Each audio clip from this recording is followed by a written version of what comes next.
Just as 1 + 1 = 2, so it could be surmised that hate action begets hate speech. No surprises there. Hate speech, guilty as charged. Love those who hate you is a biblical injunction even some Pentecostal pastors in Nigeria will find difficult to keep. So don't blame politicians when they can't stomach a dose of the hatred they dish out to citizens daily. Otherwise, how do you describe the gun-trotting, siren-blaring, neck-breaking speed of political office holders as they chase away other road users while rushing to govern mere mortals like you and I? It's only someone you hate very much that you will chase off the road in such manner. You can call it hate chase if you like.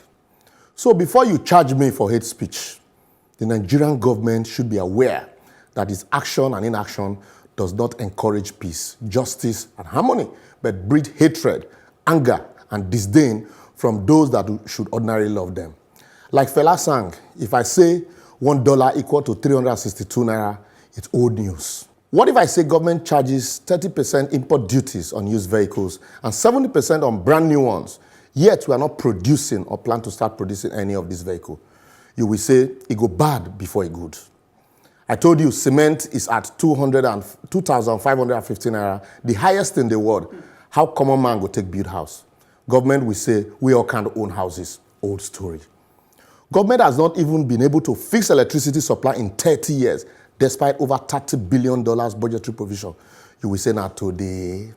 Dilapidated school structures all over the several states in the country, including the federal government colleges. You will say we are used to it. Some state governors own as much as 30 months' salaries. Yes, we re-elect the governors.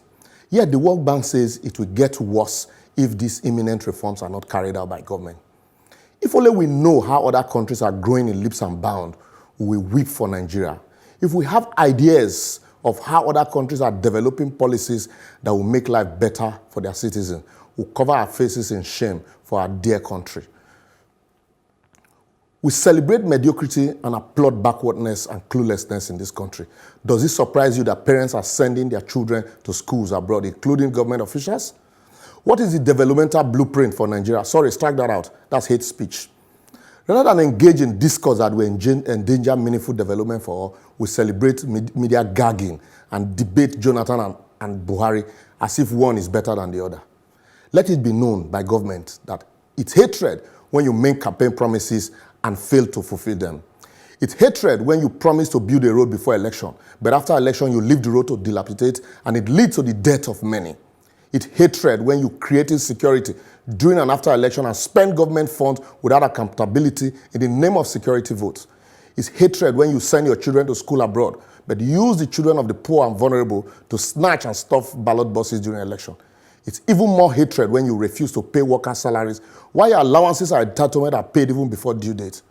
What's more hatred than this when you empty state treasury to pay pension to a former governor and his deputy who serves the state for a maximum of 8 years, even when he or she has retired to the Senate or is cooling off as a minister, while those that spent 35 years of their youthful years working for government are dying while waiting to collect pensions. It's hatred to allow ASU go on strike over non-funding of universities, while your children are in best schools in Europe and America enjoying best of facility. It's even more hatred when you buy luxury cars for yourself with taxpayers' money, even as you fail to provide good and affordable means of transportation to the people who voted you into office. Which hatred can be more than when you surround yourself with a mobile police barrack to guard you and your household, when kidnappers, armed bandits, militants, and robbers ride roughshod on the people you have sworn to protect. Hatred, they said, beget hatred. My advocacy today is, if you provide good governance, fulfill campaign promises, encourage transparency and accountability in government, provide a level playing field irrespective of tribe or tongue, and dispense justice equally and fairly, Nigeria will stand more in brotherhood and would have less hatred to deal with, and government would bother less about whose speech breed hatreds. Wow. I have to give you this. Wow. I have to give